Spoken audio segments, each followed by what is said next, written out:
And so I spent my first, 90 to 120 days on a bit of a roadshow going around to campuses and schools and units and different departments that we'd be working closely with, and just putting a face to our department. I think a lot of times in Marcom operations, we kind of get, heads down. We get into our work and we don't necessarily get across campus as much as we should. And so part of the benefit of having a larger team and having the staff that I do here is that it gives me more time to build those relationships and really kind of, shift things that need to be shifted and build things that needed to be built.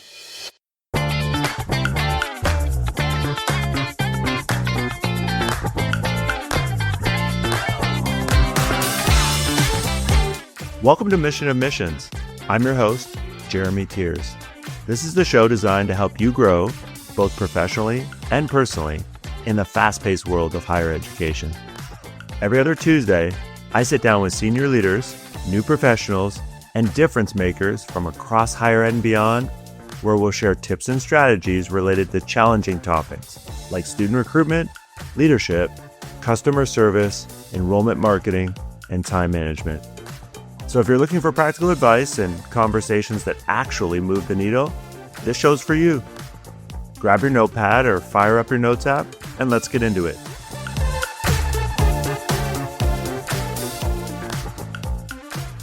Hey everybody, it's Jeremy Tiers, and this is episode 73 of the Mission Admissions podcast. And starting a new leadership position, which is something I feel like I've been talking with a lot of people about the last few months, brings with it all kinds of emotions and uncertainty, especially if you start your new position at a school where you pretty much don't know anyone.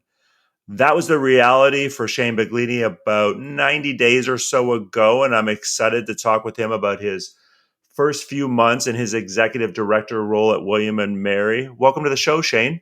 Hey, Jeremy. Thanks for having me. Appreciate it. So Shane, I was asking you as we jumped on here just how the transition's been for you, and was it what you thought it was going to be? And you were like, yeah, no, it really has. I am curious though to start here. Like, I get this question a lot. How do you know you're ready for a move like that? What is it that led you to believe, a few months ago or whenever it was that you looked at this as a possible opportunity? Like, yeah, this is something I'm ready to do. Like, walk us through that, if you will. When I was at Muhlenberg College, loved my time there in Allentown, PA. Great school, great people. But as we were talking about, as we got on the call here, smaller school, smaller staff, and smaller school issues like being so tuition dependent and enrollment dependent that the sort of the hamster wheel, that constant cycle starts to wear on you. And also, those types of schools and environments lend themselves to less upward mobility through no fault of anybody's other than staff size and opportunity. And so as I looked around at the skill set I was building, at some of my peers across higher ed, it felt like the right time to take a step up, moving away from family. Obviously tough, but my wife and I and my family, at no point did we think to ourselves, I don't think this is right. It just felt right from the moment that I saw the position posted to the moment I stepped on campus for the interview to my first couple days. It all backed up the fact that I was ready for this type of move. And imposter syndrome is a real thing. It's like, am I going to be able to do this? Am I going to be able to manage a team of 20? Am I going to be able to, work in this sort of heavily matrixed organization? And so those things all exist. But at the same time, I knew that I had a lot of the skills and leadership abilities that translate across size and type of institution. You talked about, obviously, all right, we had to move away from family. What else? Because I get this question a lot, so I'm curious your feedback. What else besides moving away from family, if you're comfortable sharing, did you and your significant other really dive into when you were seriously considering this move? Like, what else besides the distance from family were the things that you were like, okay, we have to figure this out and this out if we're really going to do this? There's a lot. One was location. I was, selfishly, I've always kind of wanted to live near a beach and live near water, and so that, it sounds elementary, but that certainly played into it. I would say the biggest thing that we looked for in an institution and in a place was stability. Moving. I've got a 3-year-old and now 11-month-old. Moving states with that kind of family is a big thing. It's not, you don't do it lightly. You don't do it every year.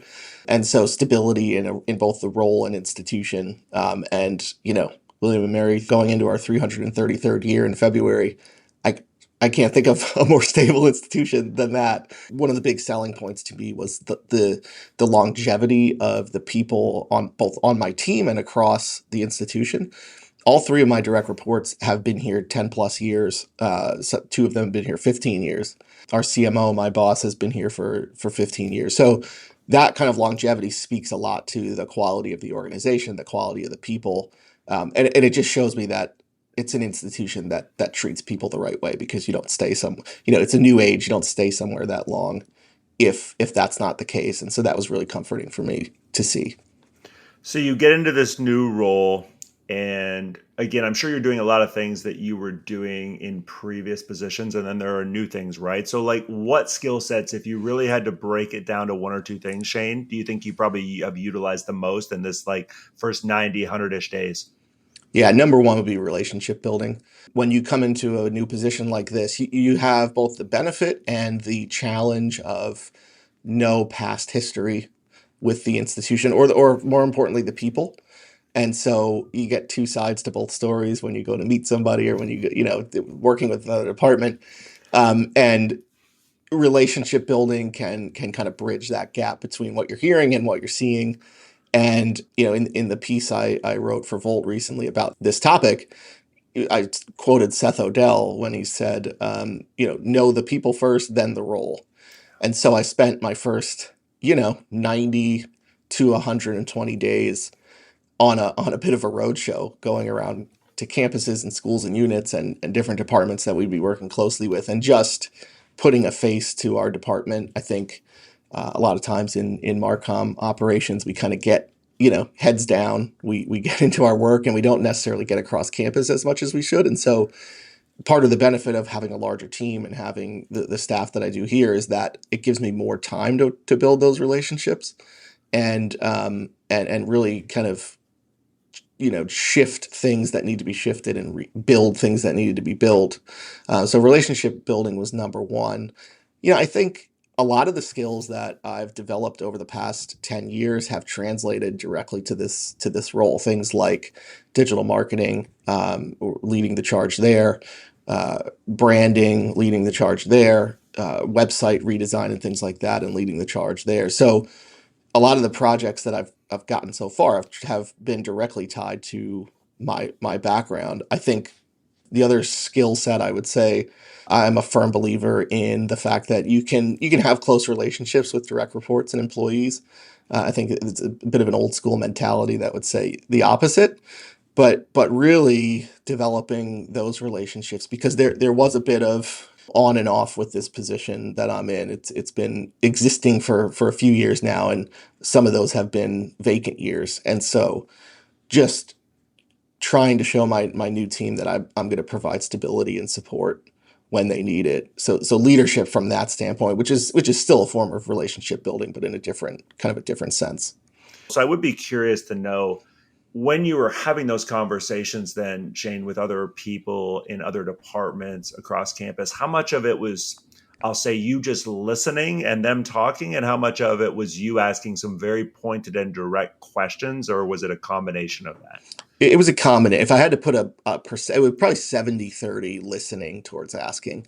It was me trying to find out how we've worked together in the past, what we've done well, what we can improve on, and how we can be good partners. And just giving people the space to say, here's what's happened, here's what we'd like to see. In most cases, they were good relationships, and some, we need to dedicate a little bit more attention to those folks. But yeah, really a listening tour, and that's sort of touching on the benefit of being new. It's that this is, none of the past baggage exists. I'm coming in fresh. It's like a marker in the sand that says this is a fresh new start, and my number one goal was to communicate that to folks. And so doing that required pretty significant listing, but also, as you mentioned, some pointed questions about what are the issues, if there are any, and how can I, as a leader, sort of remove those roadblocks and clear a path towards a better relationship if needed. And so yeah, it was really about me listening, learning, and really not even focusing on the day-to-day projects that were happening. Those would come in time, and I have a really good team to steward those. But sort of me being one of the faces of our department, it's important for folks to know that they can come to us, they can request projects, we are here to help them, and just communicating that if that sort of message has been lost in the shuffle. What was probably the biggest thing that surprised you in those first couple of weeks or even that first week? I think how dedicated folks were to making a new employee feel comfortable. The team here, led by our advancement HR, it's the best onboarding process I've ever been a part of, and that in and of itself was surprising. So I had, my calendar was filled up the week one with meetings, with lunches, with happy hours, and it just provided me a real sense of comfort in terms of I know what I'm going to be doing, I know where I'm going to be going well in advance, and I can make a plan based on that and sort of come up with a plan of action. So it surprised me at how effective the onboarding process was and how much time and effort and energy went into welcoming a new employee. I got like a 50 some page onboarding booklet with key people, bios, information. So it was really good. It was really well done, and made me feel at home quickly. And that in and of itself, given some other experiences that I've had in the past, was surprising. So you use that phrase that you got from Seth Odell, learn the people, then the job. Let's dig in a little bit, Shane, with those, I'll say, relationships that you've built so far with your direct reports. You have a whole bunch of them, 20, I think you said. And so how do you do that effectively? Meaning, like, literally, whatever you're comfortable sharing, walk us through how specifically with those people you've said, okay, I know I need to do a lot of listening, but I also know I need to ask a lot of questions. And these are some of the areas, we'll say, that you've chose to focus on as you build those relationships. Yeah, you're right. So I have three direct reports and a team of 20. And it's funny because I felt a little bit guilty after week one that I didn't get to spend a lot of time with the other 17. But I was very intentional about spending a lot of time with my direct reports. Those those relationships, those are sort of, they're your right hand people at all times. And so getting to know them, how they work, how they like to be managed, how they manage their time. And I would say one of the biggest things was making sure the conversations skewed positive. I think sometimes, I think it's just natural to sort of want to get things off your chest when there's a new person that's willing to listen, and which is fine. That's part of the role, but also making sure that we kept those conversations and those first interactions positive, and you know showing that we're going to grow, we're going to advance, we're going to do things different. I'm here to help. I'm here to clear roadblocks for you. I am here to put you in position to do the best work that you possibly can, which was is a change. We talked about this previously. It's a big change from going to individual contributor, even though I did have a staff at Muhlenberg, to sort of the person that is responsible for facilitating and letting other people shine. And so for me, it was also learning where my team shined. I oversee our photo and design team, our video team, and our digital strategy team here at William and Mary. And so, you know, I knew already that these folks were experts in their craft, but I needed to learn how they operated, what motivated them, what they care about, and then really the ways in which they really need my help the most. And so the focus of this first 90 to 180 days has been that. It's been, how can I, as a leader, as somebody with influence across the organization, how can I clear the roads that need to be cleared? How can I build the relationships that need to be built to allow my people to do their best work? And at the end of week one, we have like a on the other side of the wall that I'm facing, there's like a bullpen area where our design team is and some other folks.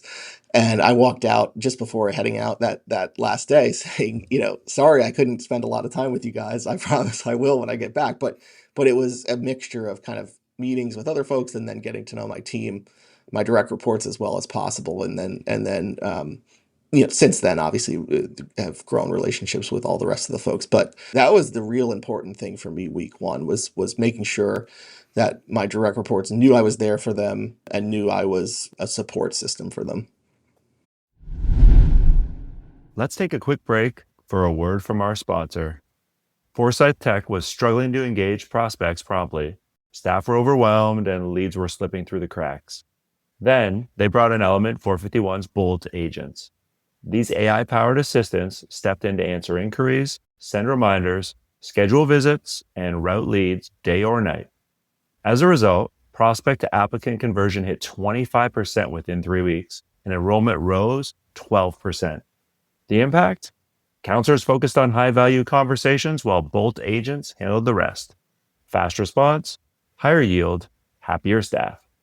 Support your counselors with 24/7 AI teammates. Try an agent today at element451.com/agents. It's so important, I think, anytime you're in a new leadership position, right, to just spend time with those people. And I wish more leaders did it very intentionally, Shane, if I'm being blunt, because I don't see enough of it, and it 100% impacts productivity. It impacts retention. I am curious, though, what advice would you give somebody, especially if they're a first-time senior leader, right? But even if they're not, when it comes to the balance, I'll say, Shane, of like, okay, you have 3 direct reports, and so you want to spend a ton of time with them, but you don't want the other 17 to feel like they're not important. But wait, you don't want to overstep, and you want to give the 3 direct reports, like, I'll say, that empowerment of like, so where's the balance between saying, well, I don't want these people to think that like, no, I don't have to build relationships with you. Your direct reports will do that. Then I'll talk to them. And like, how does all of that work, or how have you found it to work most effectively for you, if that makes sense? I had a coaching session with Melissa Richards, who you probably know, a few weeks back, and we talked about this and in terms of building relationships with secondary reports and things like that. One of the things that I've implemented after the first 5 months here is a sort of a 360 feedback survey from folks to just get their thoughts on, have I been available enough? Do I understand the challenges that you have? Do I understand your role and what you're doing? And so that feedback is really valuable to me because it shows me either A, I'm doing what I should be doing, or B, there's places that I can improve and there's better relationships that I can build. And so, some things that have come out of that are things like skip level meetings, things like more involving secondary reports more in larger projects and letting them kind of spread their wings as well. And that just automatically then leads to more interaction, more relationship building, and then just taking advantage of those social opportunities we have. Every month we have like a themed lunch here in the office, and making sure I'm there. There's a social hour once a month, and making sure I'm there, and just showing people that yes, I am your kind of boss's boss, but I'm also a person, and I can talk to you about fantasy football. I can talk to you about work. I can talk to you about a litany of things, and just hopefully making people feel comfortable in that way. One of the pieces of feedback I got during my interview process, the team was the final interview of the day. And so, the higher ed interview day, is intense. But they were the final interview, and it was kind of a breath of fresh air because they were very open and candid. And the biggest piece of feedback that I got was that what they needed from this role was availability. And so just, you can say you have an open door policy all you want, but making sure that if somebody else popped in with a question, making sure that I'm going to stop what I'm doing if I can to give you full attention and make you feel like I'm hearing you and this is important. And I think you can kind of fake that in a way in some cases, but it's really important to not to not do that. It's vital that people know that they can come to you with issues, they can come to you with questions and advice and things like that, especially younger folks looking to grow in their career. It's important to know that you shouldn't be intimidated by one of your secondary leaders or a vice president or something like that. You should be confident that you can go ask a question, and it's an open conversation and it's welcomed by that person. And I feel like, again, reinforcing all of that, Shane, is so important in those early days because it's like you and I both know, and so do the listeners, right? It just becomes harder for people to truly, are you sure? Do you truly mean that, Shane? Because you were kind of like this for the first. And so, it's so important if you're listening to this and you're in a leadership role to not just spend time, as Shane's talked about, but like be very intentional about the kind of leader you want to be and letting your staff know, like, what do you need from me, figuring that out, but then figuring out, okay, then here's what I need from you, meaning I need you to come to me when you're not sure about things, no matter how busy I look. On that same note, right, I would guess, because I hear it a ton, right, it's so easy to say yes to everything anytime you're in a new role, especially, right, when you have the power to say yes to a lot of things. But Yeah. that's not, I would argue, a smart or sustainable strategy for like any of us. So like, how have you managed all those requests that have come your way? What are some of the things that have been good strategies for you, Shane? Yeah, it is very easy to say yes because right, you want to come in and make an instant impact, right? You want to show people that I'm diving in both feet first, but that's the quickest way to get burnt out in a new role. And so one of the benefits of that onboarding process we talked about it was that my calendar was filled up already, and so there wasn't really much time for other things to kind of come into play until much later in my tenure here. So that was helpful. But yeah, going into things with a mindset of I it's okay if I'm not immediately contributing. And that's also a strange feeling for somebody that was an individual contributor previously. It's like, I know that I can do these things, but I don't necessarily have the time right now, and it's not a priority as strange as that might feel. Um, it's about it's really about learning as much as you possibly can in those first 30 days and then evaluating things more in those 60 days, and then by day 90 it's like, okay, I've gotten a lay of the land. I still don't know everything. It'll take me the better part of a year to feel like that's the case, but in those first 90 days being very intentional about this is what I'm going to do in the first 30 days, this is what I'm going to do in the second 30 days, and then by day 90 it's fair to assume that I'll have some sort of go forward plan that I'm ready to present and ready to put into action because I spent that time learning and not taking every meeting and taking every project request that comes in.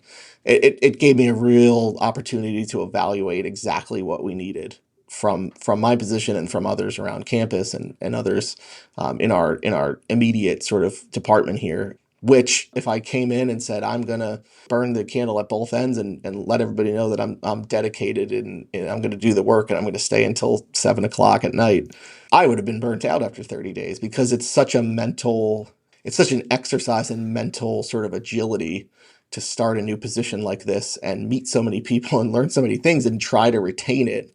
I found myself in the car on the way home from a school or unit like a business school or something like that. I made a point to not take notes during the meeting so that I could be present. But then when I got in the car, I found myself sort of brain dumping to ChatGPT, ChatGPT to say, "Here's what we talked about. Can you put notes together? This is everything I remember." But it just allowed me to be present with those people instead of have my laptop in front of me clicking away. Yeah, and that's hard, right? I feel like, and this is just what I do, and I'm sharing it because maybe it'll be helpful for the listeners, but like I'm in a lot of meetings when I'm on all these campuses, and I tell people right up, I'm like, listen, you're going to see me probably write down a couple of things. Please understand, I'm 100% listening to you, but I know I can't remember things that are really Yeah, important unless yeah, I, and that doesn't mean, right, if you feel like you can store a lot of it up here till after, you have to do it that way. But to your point, being able to absorb that information, it's one thing to hear it all, but you got to be able to absorb it all, especially in that leadership position, to then know, all right, what do I need to adjust strategy wise? Who do I need to spend more time with? What do I, right? Because it's one thing when you're just listening as a friend. It's another thing when you're listening as their boss or their boss's boss, right? Yeah, totally, totally. And you talked about advice before, and it's just another piece of advice that I would give along these same lines. I mentioned the imposter syndrome thing, and this is the same advice I told my team at Muhlenberg before I left, is to never let anybody feel like you don't belong. Go into every table you sit at, every office you're in, every meeting you're in, knowing that I'm supposed to be here.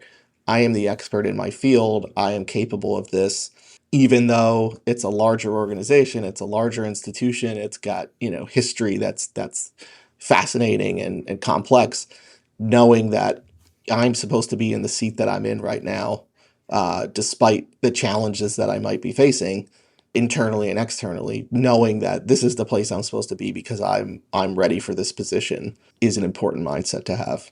Well, and that's the word. I love that you used it. It is a mindset. It 100% is. And when I talk with people, they're just like, but I don't know what I don't know. And I'm like, of course, that's like all of us. Like anytime we start a new position, you're not expected to know everything you don't know. But to your point, if you're always second guessing every move you make internally, Yeah. number one, your team's going to be able to see that, or your direct reports at worst case are going to be able to see it. And it does. I'll say, in some cases, negatively impacts them because as right staff members, we take on I'll say, personality or the traits, whether we want Hmm. to admit it or not, of our boss. Like it's psychology Yeah. 101, right? All the studies are out there. So Yeah, and it's similar to, the president of an institution. You can tell that the tone is set by that person by how people interact with each other, the morale on campus, and when you've got a good one, and when you've got a not so good one. And I'm lucky at the last two institutions I've been at. Kathy Herring, the president of Muhlenberg, phenomenal. Catherine Rowe, the president of William and Mary, phenomenal. And it just trickles down throughout the organization. And so, to your point, making sure that trickle down keeps happening to your team is important, because if you don't have the right mindset or attitude, or you're right, you're unsure of yourself. People want stability. They want confidence in their leadership. They want to know that you have a vision and you've got a plan of action that you're going to put into place and bring them along. And the mindset of being confident in your decisions is really important to do that. one last thing I want to ask you, looking back, anything you just, it's not that you did it wrong, but like, you know what you know now. And if you had to do it over again, you'd do it differently.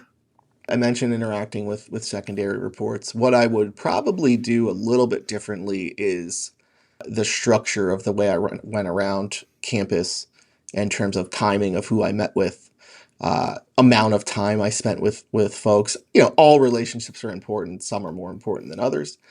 Some need more work than others. And so, what I probably would do the second time around would be to sort of, yes, my calendar was filled up with important people, but to sort of take a better inventory of who it is that I need to become best friends with, right? It's like, who needs to be my best friend on this campus for us to do oftentimes it's enrollment. And so that's a really important one. Advancement. So we're housed in advancement here at William and Mary. So that's obviously a key relationship for us. That would be the thing I would do different, was take a better inventory of who I need to become really close with on this campus, and make sure that that was a priority from the start, and those relationships were prioritized above others. Not that the others aren't important, but that these are going to be everyday sort of interaction type relationships. And so we need a good rapport to have a good working relationship. I mentioned prior to the call that we had a new vice provost for enrollment strategy start a few weeks back, Lisa Keegan. And similarly to what I just said, she and I need to be best friends. Like, that's the most important relationship to me on campus, outside of my team, and my supervisor is her and her team, and knowing that we are focused on them, and that enrollment is a huge piece of our puzzle here. And so, just finding those people that you need to be very close with is probably the inventory that I would take. The last thing I do on every episode, Shane, is fun rapid fire. So I'm going to give you a handful of things, and I just want to get some quick feedback from you on each, okay? Cool. Let's do it. You went to East Stroudsburg University, correct? Correct. Which men's basketball team will win more games this year, East Stroudsburg or Westchester? East Stroudsburg. I figured you had to choose your Yeah. school you went Yeah. to, right? Westchester's pretty good, They though. are. They are. Rumor has it you're an avid golfer, so if you could pick any golf course to play in the world that you haven't played, where do you want to go play? Okay. Augusta National.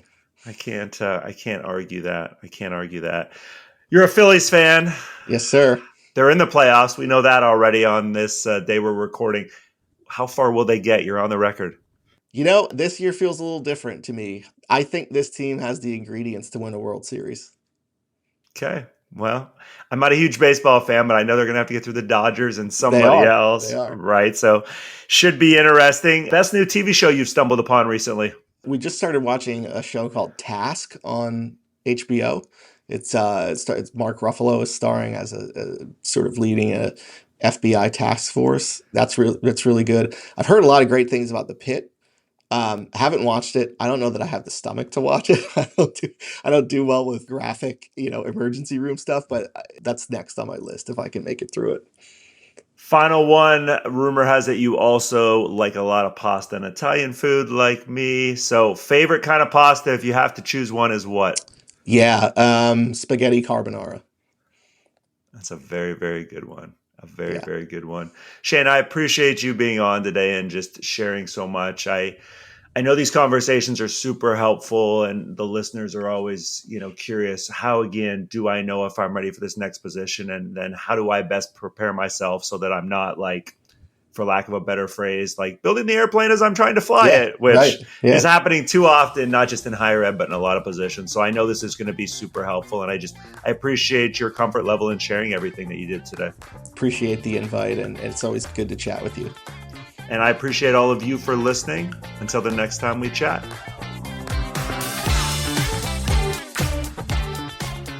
Thanks for listening to Mission Admissions.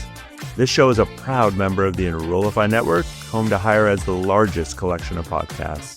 Enrollify is where higher ed goes to grow, so be sure to check out our other podcasts, webinars, video clips, blogs, and more. Visit enrollify.org and subscribe for all the latest details and content drops directly to your inbox. Enrollify is brought to you by Element 451, the digital workforce platform for higher ed. Learn more at element451.com.